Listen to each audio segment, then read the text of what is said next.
Michael Ziggy Minucci on the Fisch Bowl. Welcome. Thank you for taking the time to swim in the bowl with me this early in the morning on your side of the world. It's my pleasure to be in the Fisch Bowl, let me tell you.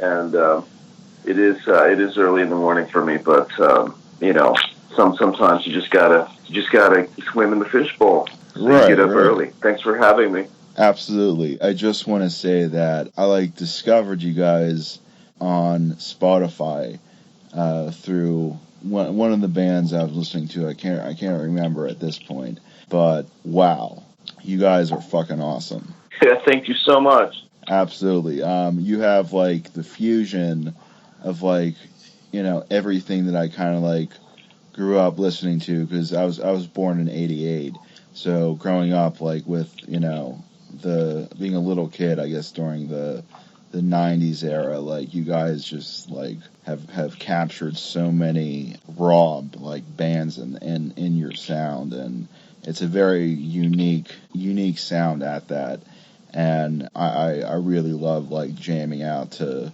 your music when I'm driving in the car and just doing whatever. You guys rock. Thank you so much, man. What do you jam out to in the car specifically? Any favorite? I'm always trying to listen to something new, every 2 weeks or something. I really try to listen to as much stuff as possible, but the two genres I really lean towards the most are, ironically they're contrasting each other, which is I really like hard rock. Some like heavy metal-esque stuff, but I don't like the yelling heavy metal. I like hard rock heavy metal. And I also really like shoegaze and dream pop and that mellow psychedelic rock sound as well. Mm-hmm. Yeah, they're two of my favorites as well. We try to merge those, a little bit where we can in Turn Me On Dead Man, because they're both just crushing in their own way. Shoegaze in particular is just wow, what a genre, right? And of course, right. Heavy metal is great, and I love all the '90s. I hope we synthesized it in a way that we have our own sound. But I love that heavy rock stuff, and putting melody on top of that heavy rock stuff as opposed to just screamo is we try to do that. So I'm glad you appreciate it. Absolutely. I mean, ever since I discovered you guys, I've been hoping that you come to Pittsburgh and play a show, because I would be there. I would bring as many people as possible. I even got the venue for you to play at. It's a small venue in Pittsburgh called Mr. Smalls, and it's really prone to they're actually having a Graveyard and Black Mountain playing later this month. Wow. So it's definitely a venue prone to you guys sound. I know you got a new album that you guys are working on, so if any chance you do a tour with Pittsburgh, I would love to check you guys out there, see a live show. Well, let's make it happen. I mean, the hardest thing about that is the logistics of getting amplifiers out there, equipment. So, I mean, if you somehow could arrange that, it's easy to do to get playing. Also, I mean, do you ever do or consider doing any booking? It sounds like something you could slide right into. I have actually thought about that, because I don't know the people personally who own that venue, but that's my favorite venue in Pittsburgh, and I've actually been trying to get in touch with those people to set up an interview to talk about their venue and booking shows there, because that's something that's definitely right up my alley. I just haven't, I guess, figured out how to tap into that just yet. Yeah, that'd be amazing. I mean, you just basically book your favorite bands and go see them for free, or actually get paid to see them because you booked them. Right. You get a little percentage of it. It's too good to be true. I think all you have to do is actually declare you're a booker, and that's it. And then just go schmooze with the bigwigs, whoever owns these clubs. Just make it happen. I'm excited for you. I had this vision of you as this massive East Coast booker now. So I think it's happening. Awesome. But enough Awesome. about you. Let's talk about me, Mark. Yes, yes, sorry. Well, one thing I actually wanted to ask you is what got you interested in music? What else is there? You know what I'm saying? When I was a kid, guitar was all the rage. I still think guitar is all the rage, but it was really all the rage back then. And the sound of it, I couldn't believe it. I just couldn't believe the sound of the electric guitar, so it made me just flip out. And I just, I had no money. Basically just went home and begged my mother to buy me an electric guitar, which she did. And I've just been banging around on it ever since. And it's really been, my escape. But more than that, it's like, well, if you're going to do something, you might as well just do it right. So I tried to make it as much of an art form as possible. And lucky enough, I'm being surrounded by a group of great, talented individuals that helped me do that. So it's been good, really good. Yeah, if I didn't have music, I don't know what else I'd be doing, Sam. Probably not be here. Awesome. This world is too cruel without the music. Right. I definitely agree. If there was any instrument that I would like to learn, it would definitely be the electric guitar. My dad got me into pretty much all the classic rock. We were listening to Tommy, from the Who, in the car when I was in kindergarten, So just hearing what that instrument can do is pretty powerful. And then Hendrix is in my top 5. So hearing what that guy could do on a guitar, especially when he was with Band of Gypsies, is pretty phenomenal. So that just got me hooked. So I definitely agree with you. But you, sir, are an excellent guitarist. That Turn Me On Dead Man has some awesome riffs. And definitely awesome stuff. Thank you. Thank you a lot. Now, there's 2 of us now. There's myself, and Nick Doom is the other guitar player. So I don't know how you guys can tell apart who's playing what, but he's definitely in the mix. Yeah, we just love doing that 2-guitar kind of Scorpions thing going on. But back to what you were saying, obviously guitar is my thing, and also sing in the band. But speaking of Tommy and the Who, it's really about the songs, and the songwriting, and he, especially with Tommy, and just that whole '60s era, those my heroes, your heroes, our heroes, they took music to an art form. It wasn't just rock and roll anymore. It was wow, we're gonna make a rock opera about, God knows what Tommy's about, but it's something profound. I was also just as inspired by that. How wow, you can really create this other world and say some intense, profound things with music, which, my music, or whatever our music is based on guitars, really. But it's really about the world we're trying to create and the message, the sound. Yeah. Oh, I love doing these interviews. Awesome. Thanks for having me. Absolutely. That's actually a great segue into the next question I wanted to ask you, which was actually who are some of your influences? Oh, well, the usual, I guess, but I grew up on heavy metal, so that's kind of how I learned to play. That's how my fingers learned to play.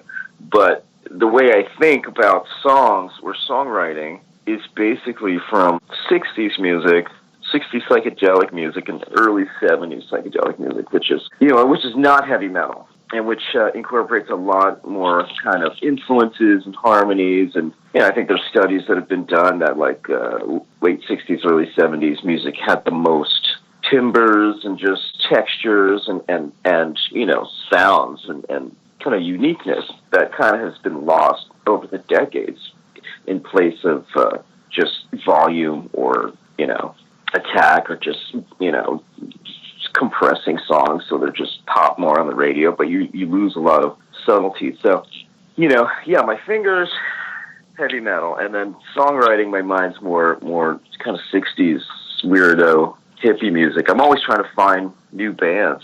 I know people kind of beat up on Spotify a lot, but Spotify's kind of amazing for just the ease of it and just finding these hidden gems that otherwise would have been just incredibly hard to find in a record store. They really kind of got it dialed in on those platforms. And besides music, just, nature, current events, the earth, just the fact that we're floating in space. These are all influences on the music. Awesome. I definitely agree with you with Spotify. That like I said, that's how I found out about you guys, and then that's basically how I discover new music at this point. Mm-hmm. I mean, like the bands that show up and the related search lists that with whatever I've been listening to lately, I'm always able to find like some new band to check out, or several new bands to check out. At that matter, it's a great tool. That's often how like I'll discover new bands and then say, hey, I got to interview these guys because these guys are fucking awesome. Yeah. So yeah. definitely agree with you on that. The next question I wanted to ask you is actually who came up with the band name for Turn Me On Dead Man? Yeah, I'm gonna take the credit for that. Obviously, it's a Beatles reference. Beatles mythology. Again, why I love the '60s. There's so much weirdo stuff there. But if your listeners don't know, Beatles had a bunch of hidden messages in their songs and in their album covers and lyrics and all that stuff. And one of them, Boys and Girls, was if you start playing songs backwards. In this instance, if you played Beatles Revolution number 9 backwards, you'd hear a voice saying number 9, and you spin that backwards, and you kind of hear him saying "Turn Me On, Dead Man." And it's maybe you need to be on a certain amount of like psychedelics to really hear this. Either way, I thought it was creepy and cool, and I was like, "What the hell is that?" And there's a bunch of there's a ton of these gems and backwards messages and stuff on Beatles records that people thought were there or didn't think were there, but made it up. But then the Beatles themselves started realizing that these hippies were putting messages, so they started playing along. God knows where the lines are actually drawn, but it was just a cool, creepy name. It was kind of dark, and it was kind of psychedelic, and I was like, I'm calling the band this. And I was kind of shocked that it wasn't taken already. And yeah, we just grabbed it. So I'm really happy we did. Definitely. I mean, it really suits you guys. Because you have like that dark tone, but it's also, psychedelic and trippy, at like the same time.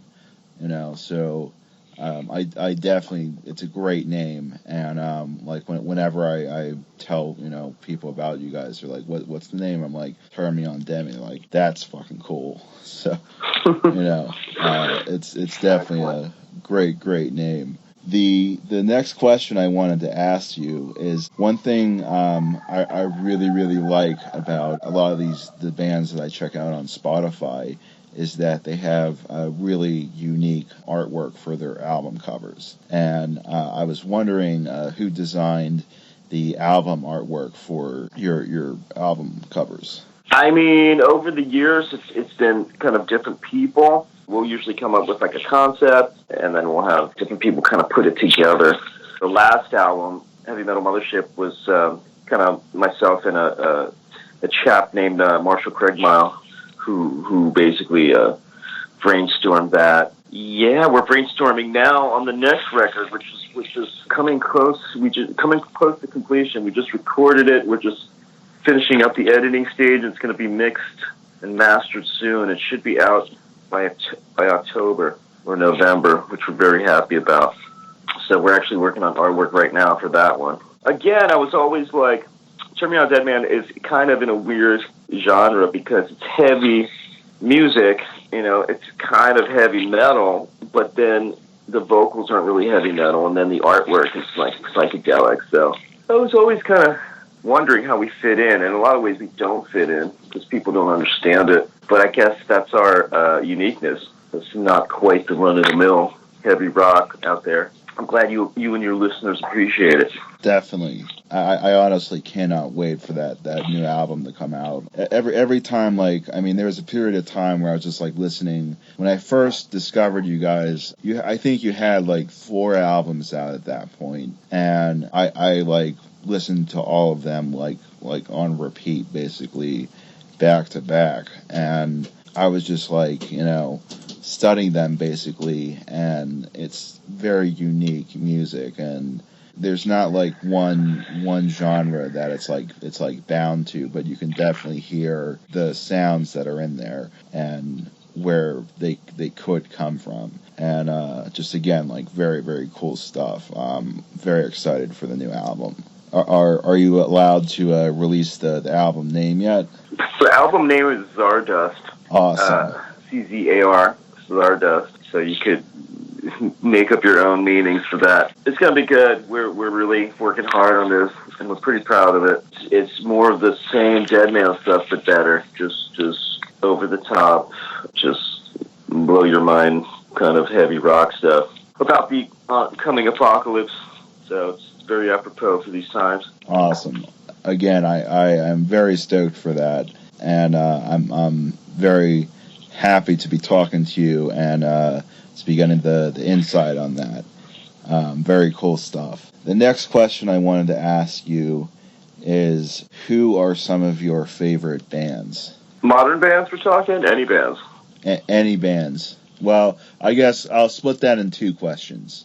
Any bands, and then who are some of your favorite modern bands? Modern bands, I mean, I'm really, really impressed by a band called Elder, which I think is from East Coast as well. I think they're from Massachusetts. Yeah, I know Elder. They're fucking awesome as well. Just amazing. I mean, and their new record is completely different. Have you been listening to the new one? Unbelievable. They went down like the Floyd route. They kind of left their prog King Crimson route or whatever they were doing and went into this kind of like Floyd route. It's really beautiful. Hardly any vocals at all. And there's a band I just discovered also with the help of Spotify. I hate to be plugging that dude. He's already got like billions of dollars, but they did create a good algorithm. Another band called Weed Pecker. You ever hear of those guys? Oh yeah, I know those guys. Weed Pecker from I think they're Poland or something. Yeah. Amazing. It's amazing. So yeah, rock is alive and well right now. You wouldn't know it from the goddamn radio, but if you do your own searching, you'll find amazing stuff. Have you have you? Sorry, yeah. I don't mean to interrupt. I just wanted to ask you real quick because we seem to be on the topic of bands. I was wondering, have you heard of a band called Snowy Dunes? It sounds familiar, but I'm not actually familiar now. Okay. I'm not sure. Check it out? I actually interviewed these guys last year. Check them out. They're right up your alley. They're like that kind of like classic rock, like Sabbathy, Zeppelin-y, like mix. They're from Sweden, I believe. Like they're a jam band and have that like kind of like stoner metal, hard rock, but psychedelic sound as well. Snowy Dunes. I'll check it out. For sure. Well, maybe you can book us together in Pennsylvania when we come on out next year. I'm gonna make it a goal. Make it happen. I'm gonna make it a goal to at least make an attempt to make it happen. My sister is actually a musician. She's actually just left Pittsburgh to go back to Boston for Berkeley, and she was supposed to get me in touch with the owners, with Mr. Smalls, so I have a follow-up phone call to make. In either regards, I'm definitely gonna. Make it happen. These little festivals are all the rage now. So you just Fish Fest, just put it together, boom, right. 2 days, just crushing psychedelic rock. Yes, yeah. I would love to make that definite happen. Possibility. Yeah. You're giving me ideas here, man, and I'm liking them. So I'm definitely gonna try and make something happen.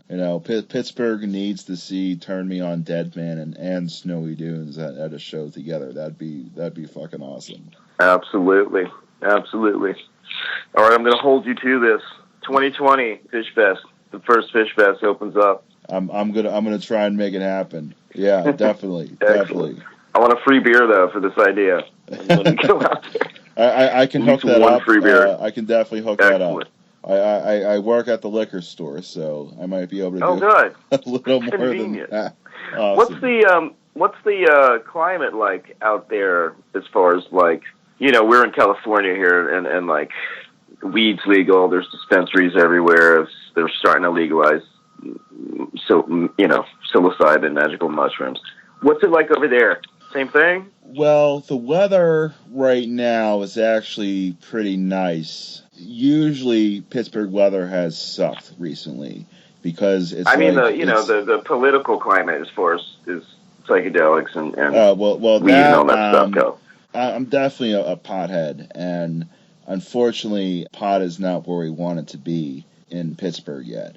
They just legalized medical flower, but it's not like anywhere near where it's at in California. I took a trip to California last October because one of my screenplays, because I went to school for screenwriting, and one of my screenplays made it in a film festival out there, and that was like my first exposure to adult exposure to California. And man, like you guys got the right idea. Like food, just everything out there is like, from what I understand, like 10 years ahead of Pittsburgh, or at least the East Coast. Like, I was even talking to some one of my waiters at a restaurant, and he was explaining to me that, like, even with like the food culture, California's like 10 years ahead of the East Coast, and it basically like starts out in California and then goes to like New York as like the second major hub, and then like works its way into the middle. And like we're so far behind from where you guys are at that it's probably going to be like a good sec before we're able to like benefit from all those good things that like dispensaries and stuff have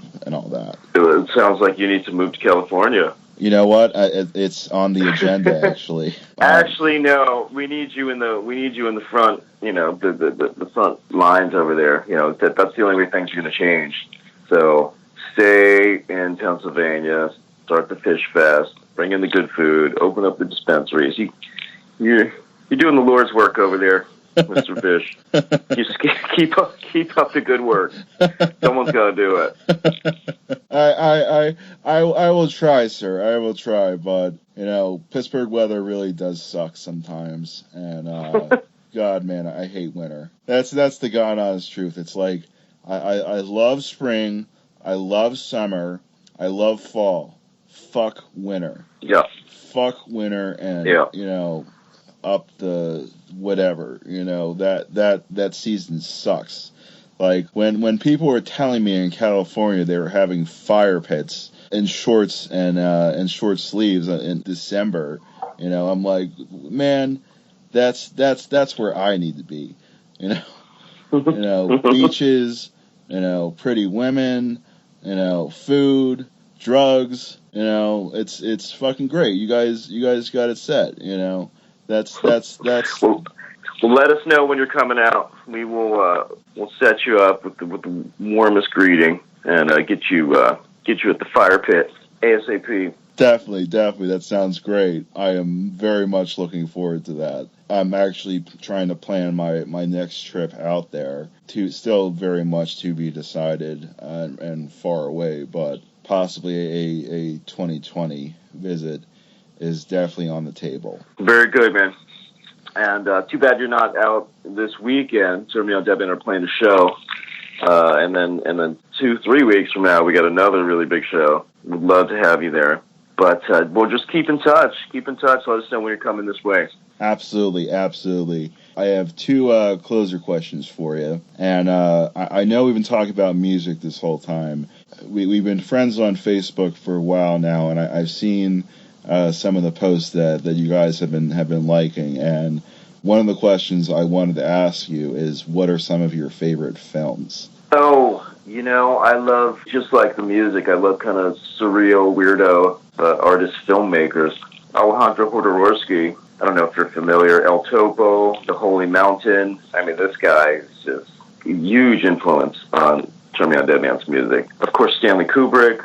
His films, Kubrick is just a genius of the nth level, and his films, like you think you understand them, and then you watch them again. There's just hidden stories, plot lines in his films, much like the Beatles music or 60s music in general. It's just endless, and they work on multiple levels. So yeah, Kubrick, Jodorowsky, Lars von Trier is just a sick bastard, but his films are amazing. Who am I missing, Sam? I know you're a bit into horror movies as well, right? Through some of the stuff you've liked on Facebook, horror and sci-fi a little bit. Ridley Scott. Right. I mean, I'm a big horror sci-fi nerd. That's my genre.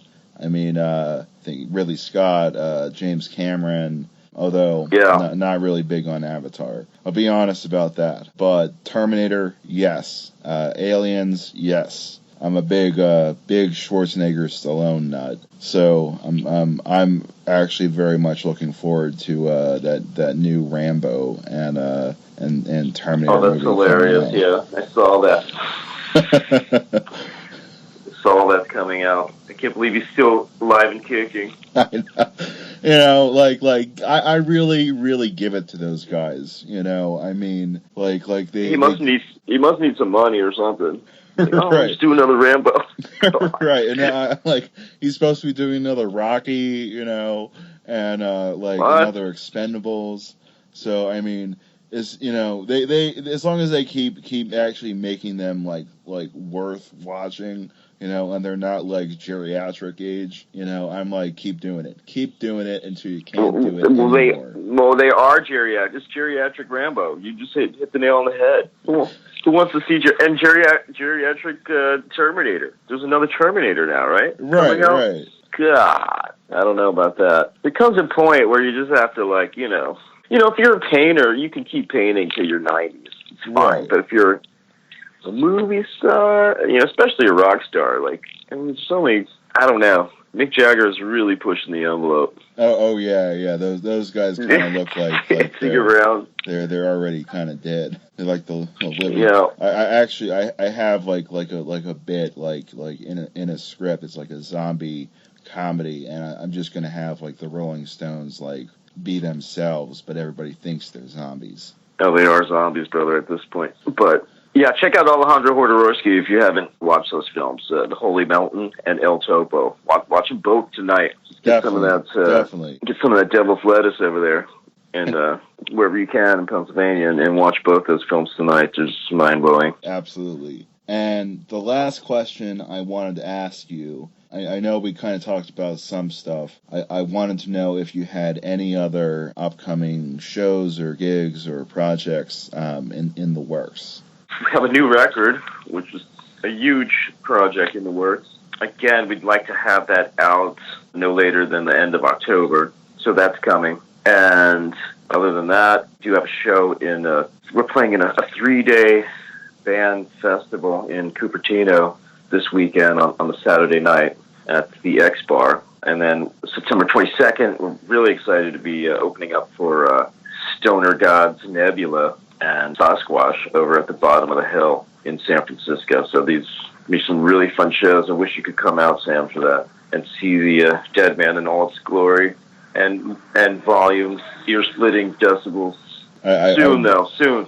Yes. Fish Fest, we're there. Yes, Fish Fest. I'm gonna do my best to make it happen. 2020 summer 2020. Yeah. Not winter. Right. Although you might like winter better if you have some, festivals going on. Might take your mind off of it. Yeah, but you kind of want like an outdoor or, we'll see. True. This winter might be too soon, but TBD. Right. We'll see what happens. Awesome. Well, thank you for having me. Absolutely. Michael, thank you so much for taking the time to swim in the bowl with me this early in the AM on the West Coast. I hope the temperature was just right. It was perfect, man. Perfect. Awesome. Till the next time, bro. Till the next time, man. Thanks.